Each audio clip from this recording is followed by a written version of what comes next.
दोस्तों इस वीडियो में बात करेंगे एमवीके एग्रो फूड्स प्रोडक्ट लिमिटेड के आने वाले आईपीओ पर। फ्रेंड्स ये आईपीओ आपको एसएमई बोर्ड पर आता हुआ नजर आएगा। इस आईपीओ से जुड़ी सारी जानकारी प्राप्त करेंगे, ये जानने की कोशिश करेंगे कि ये कंपनी करती क्या है, इसका क्या बिजनेस है और इस पैसे का जो आईपीओ से पैसा वो रेस करने वाली है उसका वो क्या करने वाली है। और सबसे जरूरी चीज कि इस आईपीओ को कंसीडर करना चाहिए अप्लाई करने के लिए या फिर इसे छोड़ देना चाहिए। कंप्लीट जानकारी प्राप्त करेंगे। फ्रेंड्स चैनल पर अगर आप नए हैं तो सब्सक्राइब करिए, लाइक जरूर करिए और कमेंट करके बाद में ये बताइएगा कि ये इस वीडियो को देखने के बाद आप इस आईपीओ के बारे में क्या सोच रहे हैं। चलिए इस वीडियो को आप शुरू करते हैं। तो फ्रेंड्स कंपनी के बारे में जानकारी प्राप्त कर लेते हैं। MVK agro food products limited, MVK agro food products limited ये है कंपनी। और कंपनी करती क्या है, ये है integrated sugar and allied product manufacturing company, यानी कि शुगर से रिलेटेड काम ये कंपनी करती है। Operating from Nanded district in state of Maharashtra.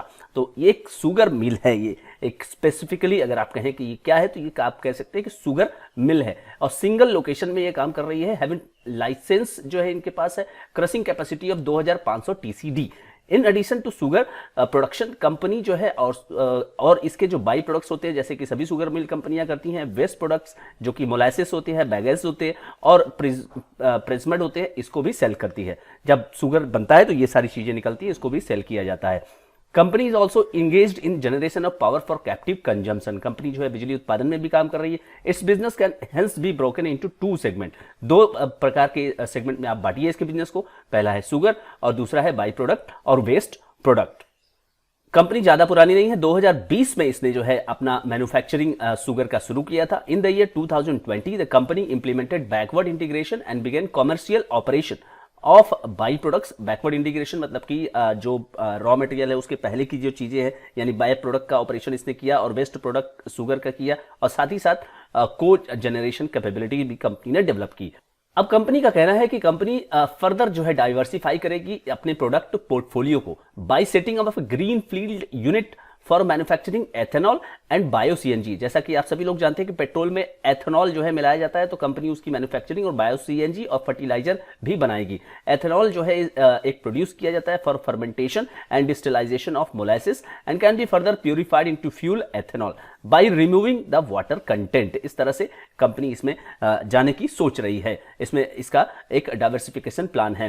It intends to create additional revenue stream जिसके कारण कंपनी को और भी सेल्स होने की संभावना है, जो कि आप कह रहे हैं कि backward integration of waste material से करेंगे, molasses from manufacturing ethanol and marketing and selling of the same for industrial use. इस तरह से कंपनी अपने रेवेन्यू को बाद में डाइवर्सिफाई करने की कोशिश कर रही है। Further in the said greenfield unit, company का जो ग्रीनफील्ड यूनिट है कंपनी प्रपोज कर रही है to set up a separate bio CNG bottling and fertiliser plant for biogas generation and bottling. इस तरह से कंपनी एक और प्रोडक्ट भविष्य में लेकर सामने आ सकती है। अब बायो जो गैस है कंपनी जो प्रोड्यूस करेगी वो यूज होगा फर्टिलाइजर में और therefore the company proposes to market and sell such bio product as fertiliser to third parties. Friends company के परफॉर्मेंस की बात करी जाए 31 मार्च 2021 एसेट्स की बात करें 11,455 लाख, देन 11,600 2 लाख, ये है 31 मार्च 2022 को। 31 मार्च 2023 को 15,471 लाख और अभी 30 सितंबर को कंपनी के एसेट्स जो है वो 14,804 लाख है। यानी कंपनी के एसेट्स जो है थोड़े बढ़े और उसके बाद अब आपको उसमें गिरावट नजर आ रही है।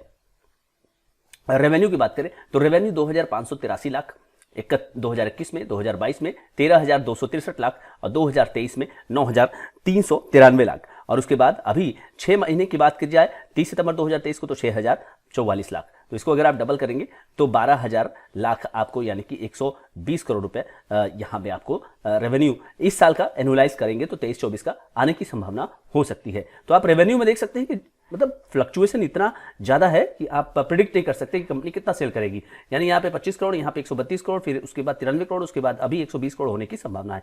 उसी हिसाब से क्या प्रॉफिट आफ्टर टैक्स है उसको देख लीजिए 140 लाख, 319 लाख, देन 377 लाख और उसके बाद क्या हुआ 430 लाख। तो आप देख सकते हैं कि प्रॉफिट में लगातार कंपनी वृद्धि दिखा रही है। यहाँ पे आप देखिए सेल कम है लेकिन प्रॉफिट बढ़ के आ रहा है। तो इसका मतलब कंपनी ने कुछ खर्चों को काटा होगा और कितना खर्चों को काटा होगा ये आप इसी से अंदाजा लगा सकते हैं कि 4,000 लाख में यहाँ पे कंपनी का सेल डाउन है करीब करीब और सेल डाउन होने के बाद भी प्रॉफिट बढ़ गया। तो ये एक डाउटफुल कंडीशन है। एसएमई कंपनियों के साथ ये नॉर्मल होता है वैसे ये व्यवहार। नेट वर्थ की बात करें तो 1767 लाख है। रिजर्व कंपनी के पास 1267 लाख का है। और टोटल बोरिंग कंपनी के अगर आप ट्रेंड देखें तो 4700 लाख, उसके बाद 6000 लाख, फिर कंपनी को लोन लेना पड़ा और उसके बाद ये बोरिंग हो गई। आप देख सकते हैं कि इसी बोरिंग के बैकअप पे यहाँ पे कंपनी का एसेट्स जो है बढ़ता है 9156 लाख, और अभी कंपनी की बोरिंग्स जो है वो आपको घटते हुए नजर आ रही है। तो कुछ एसेट्स हो सकता है कि कंपनी ने मोनेटाइज किए हों, उसी हिसाब से आप देख सकते हैं कि यहाँ पे एसेट्स भी कम हो रहे हैं। अब फ्रेंड्स कुछ और आप फाइनेंशियल्स देखिए। कंपनी का जो लास्ट 3 साल का जो एवरेज है ईपीएस की बात करें तो वो 3 रुपए 23 पैसा है। एवरेज रिटर्न और नेटवर्थ की बात अगर फ्रेंड्स करें तो ये लास्ट 3 साल में 35% है। अब फ्रेंड्स बात करते हैं इंटरेस्टिंगली पैट मार्जिन के साथ क्या हो रहा है। देखिए पैट मार्जिन है 6% 2020-21 में। 21-22 की बात करें तो 2.45%, 22-23 की बात करें तो वो है 4%। तो आप देख सकते हैं कि 6% से घटता हुआ आपको ये 4% पर स्टेबल हो रहा है, और उसके बाद 23-24 इस साल 6 महीने का यहाँ पे इंप्रूवमेंट नजर आ रहा है। तो पैट मार्जिन में भी आप देख रहे हैं कि फ्लक्चुएशन नजर आ रहा है, इसमें कोई अपवर्ड ट्रेंड नहीं है यहाँ पर। Friends price to book value अगर आप देखें, प्री आईपीओ की बात मैं कर रहा हूं, 30 सितंबर को एनएवी इसका 32 रुपए के हिसाब से प्राइस टू बुक 3.4 है, और आईपीओ के बाद जो है हाई प्राइस बैंड पर 2.2 और एनएवी हो जाएगी 53.95। अगर 23-24 के अर्निंग्स को अब एनुअलाइज्ड करते हैं तो उस हिसाब से पी जो होगा इसका वो होगा 21.62। आरओई की बात करें फ्रेंड्स 32 है, it's a plus point. ROCE 13 है, ये भी ठीक ठाक है। डेट टू इक्विटी रेशियो ये यहां पर जबरदस्त कंपनी ने लोन लेकर रखा हुआ है। अब इस कंपनी ने अपने आप को बड़ी बड़ी शुगर कंपनियों से कंपेयर किया हुआ है। उगर शुगर, इसका 9 रुपए 16 का ईपीएस है, और अगर आप बात करें इसके पी की तो वो हो जाता है 8 रुपए 85 पैसा। द्वारिकेश शुगर 5 रुपए का ईपीएस है और 15 का यहाँ पे पी है। बलरामपुर चीनी जो कि एक लीडर कंसर्न है इस सेक्टर में 13 रुपए का ईपीएस है और 28 के पी मल्टीपल पर मिलती है।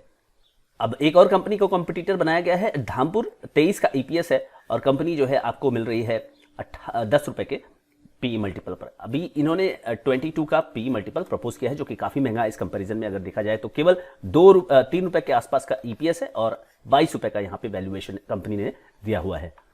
अब इस आईपीओ से जुड़ी हुई कुछ टाइमलाइन आप जान लीजिए। 29 फरवरी को ये आईपीओ खुलेगा और 4 मार्च तक चलेगा। 10 रुपए का फेस वैल्यू है। प्राइस जो है 120 रुपए फिक्स रखी गई है। लॉट साइज 1200 शेयरों की है। टोटल इशू जो है वो 65 करोड़ 88 लाख रुपए कंपनी उठाने की कोशिश कर रही है। और ये फ्रेंड्स एसएमई में जैसा कि होता है फ्रेश इशू है, पूरा का पूरा 65 करोड़ 88 लाख कंपनी के पास जाएगा, और जिससे कि कंपनी अपने जो भी ऑब्जेक्टिव है वो पूरा करेगी। आइए देखते हैं क्या ऑब्जेक्टिव है इस आईपीओ को लाने का। फ्रेंड्स कंपनी क्या करेगी, setting of greenfield unit in Nanded Maharashtra करेगी। मैन्युफैक्चरिंग करने के लिए ethanol, generation and bottling of bio CNG और फर्टिलाइजर और जनरल कॉर्पोरेट पर्पस, जैसा कि मैंने अभी आपको बताया। अब ये आईपीओ रिजर्वेशन है 50% जो है रिटेल के लिए और अदर के लिए 50%। बेसिस ऑफ अलॉटमेंट 5 मार्च 2024 को होगा। इनिशिएशन ऑफ रिफंड अगर नहीं मिलता है शेयर तो 6 मार्च को होगा, और अगर आपको शेयर मिल जाता है तो 6 मार्च को ही आपके डीमैट अकाउंट में क्रेडिट हो जाएगा, और लिस्टिंग होगी 7 मार्च को। रिटेल को 1 लॉट के लिए 1200 शेयरों के लिए अप्लाई करने होंगे और लगाने होंगे 1,44,000 रुपए, और मैक्सिमम रिटेल में भी उतने ही है कंडीशन, और एचएनआई में मिनिमम 2 लॉट के लिए 2400 शेयरों के लिए 2,88,000 रुपए लगाने होंगे। प्रमोटर्स की बात करें फ्रेंड्स तो मातोराव वेंकटराव कावले, सागरबाई मरातोराव कावले और गणेश शाहराव वेंकटराव कावले और किशन राव वेंकटराव कावले और संदीप माराताराव कावले। शेयर होल्डिंग जो इनकी थी 100% अब घट करके हो जाएगी 64.56%। अब फ्रेंड्स मैंने आपके सामने इस कंपनी का बिजनेस मॉडल रखा। कंपनी शुगर सेक्टर में काम करती है और ये सेक्टर साइक्लिकल सेक्टर होता है फ्रेंड्स, ऐसे चलता है। इस सेक्टर की जो अपने आप को सबसे बड़ी कंपनी फ्रेंड्स कहती है वो है बजाज हिंदुस्तान। वो सबसे ज्यादा उसके पास क्रशिंग कैपेसिटी है, और वो कंपनी पिछले मुझे लगता है कि कम से कम 15 साल से नुकसान में चल रही है। अब उस कंपनी की गलती है या बाकी कंपनियों ने ठीक ठाक परफॉर्मेंस किया है वो एक अलग डिबेट का विषय है, लेकिन आप ये समझ सकते हैं कि ये जो एक लीडर जिसके पास सबसे ज्यादा कैपेसिटी है, क्रशिंग कैपेसिटी है शुगर के वो बनाने की, वो कंपनी पिछले 15 सालों से नुकसान में चल रही है। उसके अलावा भी अगर आप बलरामपुर चीनी की बात करें या फिर बाकी श्री रेणुका की बात करें तो बहुत अच्छा परफॉर्मेंस इसमें होता नहीं है। थोड़ा सा इस सेक्टर में जान आई है एथेनॉल के कारण, जिसमें कि सरकार जो है इन लोगों से एथेनॉल के ले रही है, क्योंकि पेट्रोल में उसका एक टारगेट था कि पेट्रोल में 20% एथेनॉल जो है बाय द ईयर 23-24 ये सरकार मिलाना चाहती है। तो एथेनॉल के कारण जो शुगर मिल है उनके अंदर थोड़ा सा यहाँ पे जान आई है, उनकी प्रॉफिटेबिलिटी बढ़ी है, उनका नुकसान कम हुआ है। तो अगर इस दिशा में अगर कंपनी के प्रोडक्ट्स जो है वो डाइवर्सिफाई होते रहेंगे और कंपनी का सेल बढ़ता रहेगा तो कंपनी एक अच्छे ट्रेजेक्टरी में जा सकती है। लेकिन ओवरऑल ये एक कमोडिटी आइटम है जहां पर कि प्रेशर लगातार बना रहेगा और ये एक साइक्लिकल होता है कमोडिटी आइटम, यहाँ पर खासकर शुगर तो जबरदस्त साइक्लिकल प्रोडक्ट होता है। हाँ, कंपनी अपने आप को एथेनॉल से और बायो सीएनजी जो कंपनी बनाना चाहती है उससे अगर डाइवर्सिफाई करके और सेल करने में सफल रही तो यहां पर एक गेम चेंजर हो सकता है। दूसरी बात, अगर कंपनी के रेवेन्यू की बात करें तो रेवेन्यू जो है वो लगातार फ्लक्चुएशन हो रहा है। पैट मार्जिन में भी बहुत ज़्यादा कुछ उम्मीद यहाँ पे आप नहीं कर सकते हैं। तो कुल मिलाकर के रेवेन्यू और पैट मार्जिन में कंपनी स्ट्रगल कर रही है और छोटी कंपनियां, बड़ी कंपनियां तो कर रही है, तो छोटी कंपनियां किस तरह करेंगी ये आप अंदाजा लगा सकते हैं। तो कुल मिला के फ्रेंड्स क्या होगा, लिस्टिंग गेन फिलहाल जो है जेएमपी का ट्रेंड अगर आप देखें तो यहाँ बाजार में 15% के आसपास लिस्टिंग गेन दिखाई दे रहा है। और अगर लॉन्ग टर्म का व्यू अगर आप लगाना चाहते हैं तो और भी कंपनियां, अगर केवल आपको शुगर सेक्टर की ही कंपनियां लेनी है तो और भी कंपनियां मार्केट में अवेलेबल है। तो मुझे ऐसा लगता है कि काफ़ी रिस्की यहाँ पर ये आईपीओ आया हुआ है और किसी भी तरह से यहाँ पे लिस्टिंग गेन हो भी सकता है। ऐसा तो नहीं कहा जा सकता कि नहीं होगा, हो सकता है कि छोटा लिस्टिंग गेन आपको मिले। केवल अगर लिस्टिंग गेन के लिए आप जाना चाहते हैं तो छोटा लिस्टिंग गेन हो सकता है कि मिले, लेकिन उसकी संभावना मुझे यहाँ पे कम लगती है। तो फ्रेंड्स ये मेरा व्यू था। इस व्यू को आप किसी भी तरह का रिकमेंडेशन ना समझिए। कोई भी एक्शन लेने के पहले आप अपने फाइनेंशियल एडवाइजर से जरूर संपर्क करिएगा और उसके बाद ही कोई एक्शन लीजिएगा। वीडियो अच्छा लगा तो लाइक करिए, सब्सक्राइब जरूर करिए अगर आप चैनल पर नए हैं तो, और कमेंट करके बिल्कुल बताइए कि आप इस आईपीओ में क्या करने वाले हैं। Thank you so much friends.